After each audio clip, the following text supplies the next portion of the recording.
CO2 අණු මවුලයක ඇති මුළු පරමාණු සංඛ්‍යාව වනුයේ අන්න රයිට්. වැදගත් ප්‍රශ්නයක්. මොකක්ද අහන්නේ අපෙන්? CO2 අණු මවුලයක පරමාණු ගන්න. රයිට්. හරි. බලන්න ළමයි. CO2 CO2 කියන්නේ එක අණුවක් ගත්තම CO2 එක අණුවක් ගත්තම ඒකේ පරමාණු තියෙනවා 3ක්. කාබන් පරමාණු එකකුයි ඔක්සිජන් පරමාණු දෙකකුයි. එතකොට ඔක්කොම පරමාණු කීයක් තියෙනවද? මුළු පරමාණු 3ක් තියෙනවා.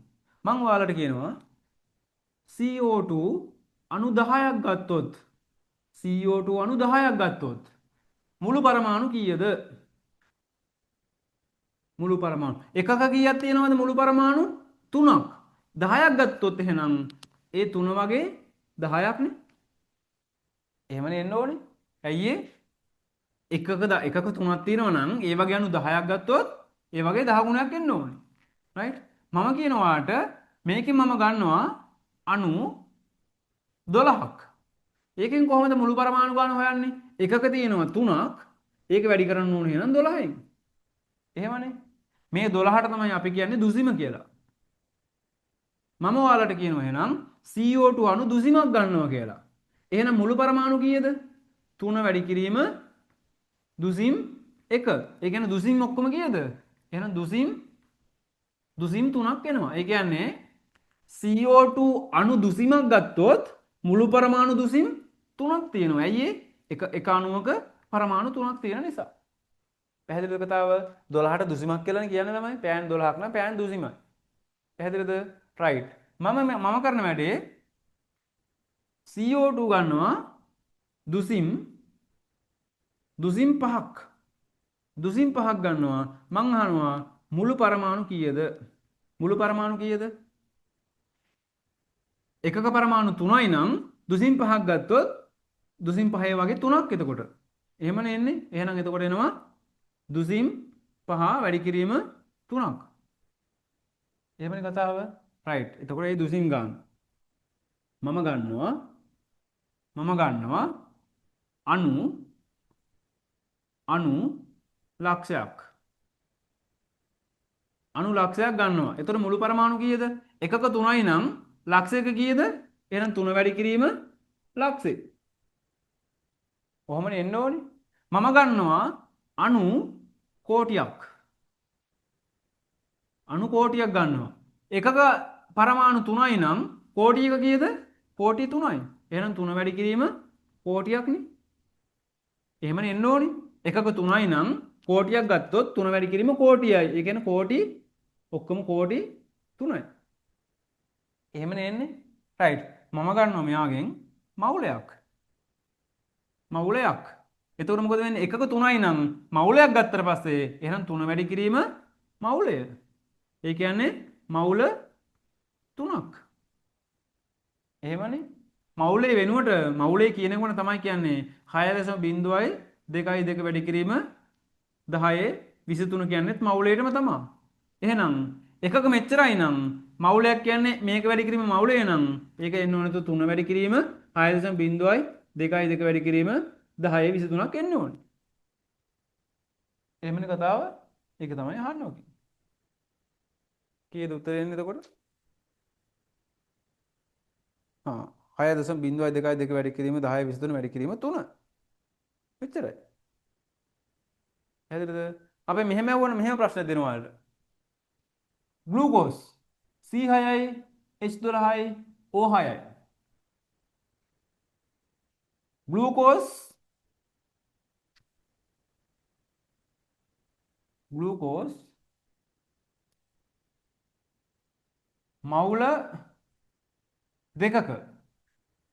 මවුල දෙකක මුළු පරමාණු කීයද? මුළු පරමාණු ගණන. කොහොමද හොයන්නේ? මුළු පරමාණු ගාන කීයද? රයිට්. කොහොමද හොයන්නේ? එකක කීයක් තියෙනවද? ඔක්කොම මුළු ඒ කියන්නේ එක අණුවක පරමාණු කීයක් තියෙනවද ඔක්කොම? 24ක් තියෙනවා. එකක තියෙනවා එහෙනම් 24ක්. පැහැදිලිද? එක අණුවක තියෙනවා 24ක්. ඒ වගේ මවුලයක් ගත්තොත් 6.02 වැඩි කිරීම 10 23ක්. එතකොට එනවා මවුලයක තියෙන ගාන. හැබැයි මවුල කීයද අරන් තියෙන්නේ දැන්? දෙකක්. එහෙනම් ඒ වගේ ඒවත් දෙකක්. පැහැදිලිද? එතකොට ඔක්කොම එනවා එතකොට 48 වැඩි කිරීම 6.02 වැඩි කිරීම 10.23ක්. තේරුණා මම කියන දේ? පැහැදිලිද? රයිට්. අරකම ගමුකෝ. CO2 ඊට පස්සේ මම ගන්නවා CH4. CH4 මවුල CH4 මවුල හතරක මුළු පරමාණු ගණන කොහොමද හොයන්නේ? එක අණුවක කීයක් තියෙනවද? කාබන් එකයි හයිඩ්‍රජන් හතරයි ඔක්කොම තියෙනවා පහක්. එක අණුවක පහක් තියෙනවා. එහෙනම් මවුලයක කීයද? මවුලයක් කියලා කියන්නේ 6.02 වැඩි කිරීම 10.23ක්. එක අණුවක පහයි නම් මවුලයක හොයාගන්න මවුලයෙන් වැඩි කරන්න ඕනේ. හැබැයි මවුල කීයද අරන් තියෙන්නේ දැන්? මවුල 4ක්. එහෙනම් ඒ වගේත් 4 ගුණයක්. ඒතර ඔක්කොම කීයක් එනවද? 5 කියලා කියන්නේ 20යි වැඩි කිරීම 6.02 වැඩි කිරීම 10.23ක්. මෙන්න මෙච්චර පරමාණු ගණනක් මේක ඇතුලේ තියෙනවා. මේක ඇතුලේ කියන්නේ අර මවුල 4ක් ගත්තොත්. පැහැදිලි කතාව? රයිට්. මේක හරි. හරි. පහත දැක්වෙන තුලිත රසායනික සමීකරණයට හයිඩ්‍රජන් ෆ්ලෝරයිඩ් සල්ෆර් ඩයොක්සයිඩ් සමග ප්‍රතික්‍රියා කරයි. හයිඩ්‍රජන් සල්ෆයිඩ් මවුලයක් සමග ප්‍රතික්‍රියා කරන සල්ෆර් ඒක නම් උත්තරේ දැන් ඔයාලට පුළුවන් වෙනවනේ. මම ඉස්සරහට ස්ටොයිකියෝමීටර් ගැන කියද්දි කිව්වා. ස්ටොයිකියෝමීටර් ගැන ඔයාලට නේද කිව්වේ ඒක? ස්ටොයිකියෝමීටර් ගැන ඔයාලට කතා කරාද? නෑ නේ. ඔයාලට නෙමෙයි. හයිඩ්‍රජන් පෙරොක්සයිඩ් ස්ටොයිකියෝමීටර් ඔයාලට නෙමෙයි කතා කරේ 10 ළමයිට. රයිට්. ස්ටොයිකියෝමීටර් ගැන ලොකු කැලලක් මම ටිකක් වැඩිපුර ඉගෙනුවා. 10 වසර පන්තියේ ප්‍රශ්නයක් ඇවිල්ලා ඒක වීඩියෝ එකම දානවා. ඒක ඔයාලා බලන්න. දැනට මම මෙතන මේ ප්‍රශ්නේ තමයි සාකච්ඡා කරන්නේ. රයිට්. මොකද එන්නේ එතකොට H2S ධන SO2 මේකෙන් හැදෙනවා 2යි H2O මේකෙන් හැදෙනවා H2O ධන සල්ෆර්. Right sulphur 3යි. ඔගේ මම තුලිත කළම තියෙන නිසා මම ඒක එහෙමම දාගන්නවා. රයිට්. මෙන්න මේ විදිහට හැදෙන්නේ. මේ විදිහට ප්‍රතික්‍රියා කරන්නේ. මේකෙන් කියන්නේ මොකද්ද ඔය? ඔය කියන්නේ මොකද්ද? H2S ලා දෙන්නේ කොයි? SO2 ලා එක්කෙනෙකුයි. SO2 මෙතන තියෙන්නේ. SO2. මේ දෙන ඉස්සරහ එකයිනේ. ඒක නිසා අපි ලියන්නේ. රයිට්. H2S ලා දෙන්නෙකුයි SO2 එක්කෙනෙකුයි ප්‍රතික්‍රියා කරොත් ඒ ටික මික්ස් වුණොත් හැදෙනවා ජලාණු දෙකකුයි සල්ෆර් තුනකුයි. පැහැදිලිද? එතකොට මෙයාගෙන් දෙකකට මෙයාගෙන් එකක් ප්‍රතික්‍රියා කරොත් මෙයාගෙන් දෙකකුයි මෙයාගේ තුනකුයි හදාගන්න පුළුවන් අපිට. පැහැදිලිද? අපෙන් අහනවා මොකද්ද? හයිඩ්‍රජන් සල්ෆයිඩ් මවුලයක් සමග ප්‍රතික්‍රියා කරන සල්ෆර් ඩයොක්සයිඩ් මවුල ගන්න. දැන් මේ බලන්න හයිඩ්‍රජන් සල්ෆයිඩ් කියන්නේ මෙයානේ. මෙයාගේ දෙකක් එක්ක මෙයාගේ එකක් ඕනි. එහෙනම් මෙයාගේ හතරක් ආවොත් මෙයාගේ හතරක් ආවොත් මෙයාගේ කීයක් ඕනිද? එහෙනම් එයාට දෙකක් ඕනි. මෙයාගේ දෙකක් හැදෙද්දි මෙයාගේ දෙකයි නම් හැදෙන්නේ. මෙයාගේ හතරක් හැදෙද්දි මෙයාගේ හතරක් හැදෙන්න ඕනි. පැහැදිලිද? මෙයාගේ තුනක් හැදෙද්දී මෙයාගේ දෙකක් ප්‍රතික්‍රියා කරද්දී අරයාගේ හැදෙනවා තුනක්. එහෙනම් මෙයා 2යි 4 වෙද්දී ඒ වගේ දෙගුණයක් වෙලානේ. එහෙනම් අරයාගෙත් ඒ වගේ දෙගුණයක් වෙලා 6ක් හැදෙන්න ඕනේ. එහෙම තමයි ගන්න. ස්ටොයිකියෝමීටර්. පැහැදිලිද? මම කියනවා මෙයාගේ තුනක් ඕනි. මෙයාගේ තුනක් ප්‍රතික්‍රියා කරනවා SO2. SO2 තුනක් ප්‍රතික්‍රියා කරොත් අනිත් එක කීයද කියලා අහනවා මම. කොහොමද ඒක හොයන්නේ එතකොට? බලන්න. SO2 එකයි නම් H2S දෙකයි. ඒ වගේ දෙගුණයක්. එහෙනම් 3යි නම් ඒ වගේ දෙගුණය කියලා කියන්නේ දැන් මෙයා වගේ දෙගුණයක් නේ මෙයා. එහෙනම් 3 වගේ දෙගුණයක්. එහෙනම් මෙයා 6ක් එන්න ඕනේ. පැහැදිලිද? මෙයා 2යි නම් මෙයාත් 2යිනේ. එහෙනම් මෙයා 6යි නම් මෙයා 6යි. පැහැදිලිද? මෙයා එකක් හැදෙනකොට මෙයා 3ක් හැදෙනවා කියන්නේ මෙයා වගේ 3 ගුණයක් හැදෙනවා මෙයා. එහෙනම් මෙයා 3ක් වෙනකොට ඒ වගේ 3 ගුණයක් වෙන්න නම් 9ක් හැදෙන්න ඕනේ මෙයාගේ. පැහැදිලිද කතාව? රයිට්. ඒක තමයි යන්නේ එහෙම. අපෙන් අහන්නේ දැන් ප්‍රශ්නේ විදිහට H2S එකක් එක්ක මෙයාගෙන් එකක් ආවොත් මෙයාගේ දෙකට මෙයාගේ එකයි මෙයාගේ හතරට මෙයාගේ දෙකයි. ඒ කියන්නේ මෙයා වගේ දෙගුණයක් මෙයා යනවා. මෙයා වගේ භාගයයි මෙයා ඕනේ. මෙයාගේ දෙගුණය මෙයාගේ භාගයයි. එහෙමනේ එන්නේ. එහෙනම් මෙයාගේ එකක් එක්ක ප්‍රතික්‍රියා කරන්න මෙයාගෙන් ඕනි කොච්චරද? 0.5යි භාගයයි. පැහැදිලිද? මෙයාගේ දෙකක් හැදුනොත් මෙයාගේ දෙකක් ප්‍රතික්‍රියා කරොත් මෙයාගේ දෙකක් හැදෙනවා. එහෙනම් මෙයාගේ එකක් ප්‍රතික්‍රියා කරොත් මෙයාගෙන් හැදෙන්න ඕනි එකක්. එහෙම නේද? රයිට්. ඊට පස්සේ මෙයාගේ එකක් ප්‍රතික්‍රියා කරොත් මෙයාගේ තුනක් හැදුනානේ. ඒ කියන්නේ මෙයා වගේ තුන් ගුණයක් හැදෙනවානේ. එහෙනම් මෙයා 0.5ක් ප්‍රතික්‍රියා කරොත් ඒ වගේ තුන් ගුණය කියලා කියන්නේ 1.5ක් හැදෙන්න ඕනේ මෙයා. තේරුණාද වැඩේ? අපෙන් ඒව ඔක්කොම අහන්නේ මේක ගැන විතරනේ අහන්නේ. එහෙනම් කීය දෙන්නේ? SO2 එක ප්‍රතික්‍රියා SO2 කොච්චරද දෙන්නේ? 0.5යි. 0.5යි. right. ඊළඟ ප්‍රශ්නේ. සාක සෛලයක රූප සටහනක් මෙහි දැක්වේ. සත්ව සෛලවලද දක්නට ලැබෙන මෙහි දක්වා ඇති කොටස් මොනවද? මොනවද ඒකේ තියෙන ඒ ටික? සෛල බිත්තියක් තියෙනවා, හරිතලව තියෙනවා, ප්ලාස්ම පටලය තියෙනවා, සෛල පටලය තියෙනවා. සෛල ප්ලාස්මයයි සෛල පටලයයි. සෛල බිත්තියයි හරිතලවයි තියෙන කාගේද? ශාකවල විතරයි. අනිත් ඒ වගේ නම් සෛල ප්ලාස්මයයි සෛල පටලයි සත්ව සෛලවලත් තියෙනවා. ඒක ඉතින් දන්නවනේ. එහෙනම් C D උත්තරේ කීය දෙන්නේ? 4. ශාක සෛලවල විතරක් තියෙනව මොනවද ළමයි තියෙන්නේ? හරිතලව තියෙන ශාකවල විතරයි. ඊට පස්සේ සෛල බිත්තියක් තියෙන ශාකවල විතරයි. ඊට පස්සේ තව රික්තක. right? රික්තක තියෙන්නේ ශාක සෛලවල විතරයි. හරිද? දෙකම පොදුවේ තියෙනව මොනවද? ප්ලාස්ම පටලය. කියන්නේ සෛලයේ එළීම තියෙන පටලය. පොදුවේ ඒක තියෙනවා දෙගොල්ලොන්ගම. සෛල ප්ලාස්මය කියන්නේ සෛලයේ ওই මැද තියෙන කෑල්ල. මැද හිස් තැන වතුර වගේ වතුර පිරලා තියෙන්නේ. සෛල ප්ලාස්මය දෙගොල්ලොන්ගම තියෙනවා. න්‍යෂ්ටිය දෙගොල්ලොන්ගම තියෙනවා. මයිටොකොන්ඩ්‍රියා දෙගොල්ලොන්ගම තියෙනවා. ඊට පස්සේ අන්තක්ප්ලාස්මීය ජාලිකා. අන්තක්ප්ලාස්මීය ජාලිකා දෙගොල්ලොන්ගම තියෙනවා. අන්තක්ප්ලාස්මීය ජාලිකා කොටස් වර්ග දෙකක් තියෙනවා. රළු අන්තක්ප්ලාස්මීය ජාලිකා සහ සිනිඳු අන්තක්ප්ලාස්මීය ජාලිකා කියලා. ඒ දෙගොල්ලොම දෙකේම තියෙනවා. ඊට පස්සේ ගොල්ගි දේහ නැත්නම් ගොල්ගි සංකීර්ණය දෙගොල්ලොන්ගෙම තියෙනවා. right? රයිබෝසෝම දෙගොල්ලොන්ගෙම තියෙනවා. අර රළු අන්තක්ප්ලාස්මීය ජාලිකා සිනිඳු අන්තක්ප්ලාස්මීය ජාලිකා වලින් වෙනස් වෙන්නේ කොහොමද? මොකක්ද මේ දෙකේ වෙනස? රළු right? දැන් සෛලයක් ගත්තා මෙහෙම න්‍යෂ්ටිය මෙහෙම තියෙද්දි ඔය න්‍යෂ්ටියෙන් ඉඳලානේ අර න්‍යෂ්ටියේ ඉඳලා මෙහෙම ඔය අර ඔහොමනේ යන්නේ right?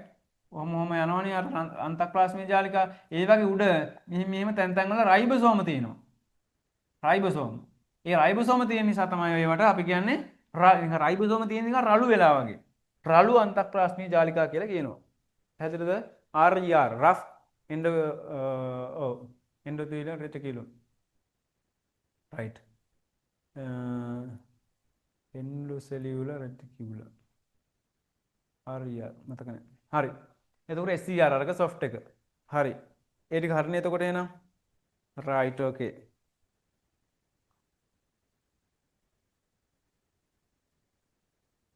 right. ඊට පස්සේ ඊළඟ එක. කාබන් ඩයොක්සයිඩ් සහ සල්ෆර් ඩයොක්සයිඩ් යන සංයෝග පිළිබඳව පහත දී ඇති ප්‍රකාශ සලකා බලන්න. ඩයොක්සයිඩ් නේ ඩයි හරි මොක හරි ඔක්සයිඩ්. ඔක්සයිඩ් වල ආම්ලික භාෂ්මීය ස්වභාවය කියන මම ගිය සතියේ ඉගෙනුවා. ඔක්සයිඩ් වල ආම්ලික භාෂ්මික ස්වභාවය. අලෝහ ඔක්සයිඩ් ආම්ලිකයි, ලෝහ ඔක්සයිඩ් භාෂ්මිකයි කියලා කිව්වා. කතා කරා මතකනේ අර ආවර්තිතාව ගහලා ලෝහ මිශ්‍ර කොහමද ලෝහ වෙන් වෙන්නේ කොහමද? උභය ගුණී කියන්නේ මොකද්ද? ලෝහ කියන්නේ මොකද්ද? එහෙම ඒකන කතා කරන්නේ අපි. right? එතකොට ඔක්සයිඩ් ගැන කතා කරා. ආම්ලික ඔක්සයිඩ් කියන්නේ කවුද? භාෂ්මික ඔක්සයිඩ් කියලා කියන්නේ කවුද කියලා කතා කරා. එතකොට පොදුවේ ඔයාලා දැනගන්න සියලුම ලෝහවල ඔක්සයිඩ් භාෂ්මික සියලුම කියන්නේ දැන් ඔයාලට තියෙන මට්ටමට ලෝහවල ඔක්සයිඩ් ලෝහ ඔක්සයිඩ් භාෂ්මිකයි, අලෝහ ඔක්සයිඩ් ආම්ලිකයි. අලෝහ ඔක්සයිඩ් වල ආම්ලික වුණාට අලෝහ ඔක්සයිඩ් කීපයක් තියෙනවා ආම්ලික නැති උදාසීන අය. දැන් කාබන් ගත්තම කාබන් මොනොක්සයිඩ් කියනවා, කාබන් ඩයිऑක්සයිඩ් තියෙනවා.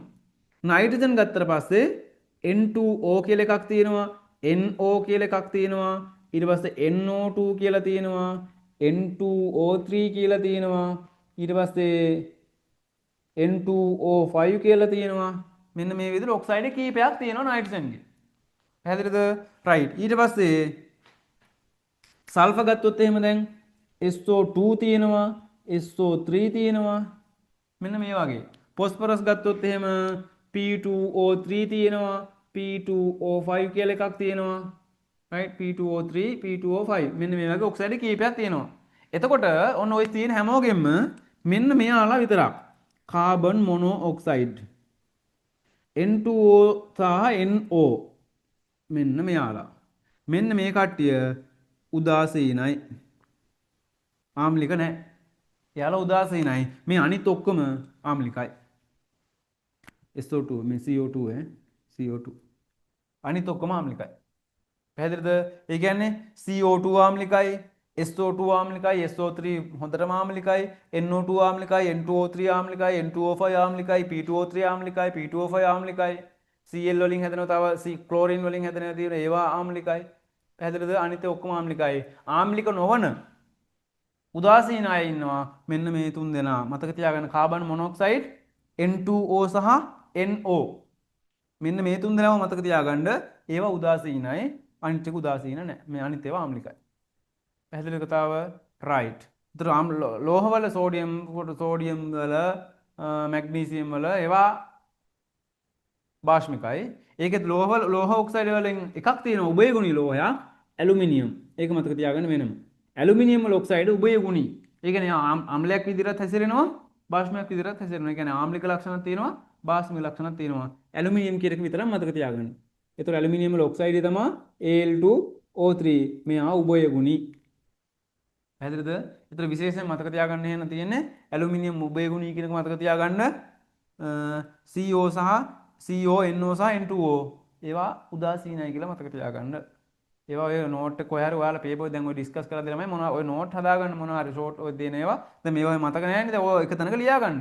ප්‍රශ්නෙට දාලා මෙතන දාලා ලියා ගන්න පොඩි ඒ ටික ලියාගත්ත වගුවක් මේ කොටුවක් ගහලා වෙන් කරා. එතකොට ඒ කෑල්ල වෙනම පාට් එකක්.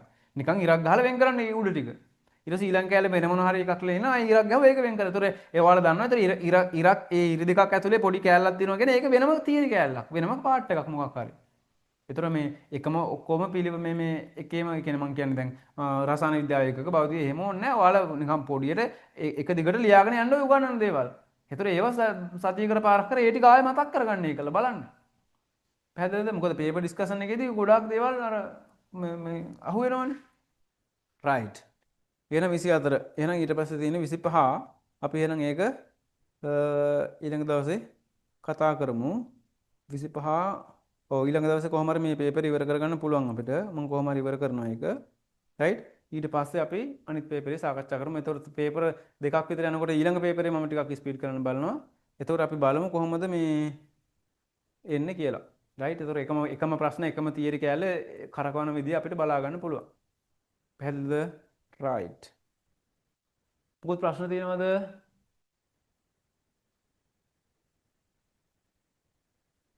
என்ன சரி பிரச்சனை இருக்கா இருக்கா என்ன சரி பிரச்சனம் இருக்கா இருக்கா කියලා இருக்கா right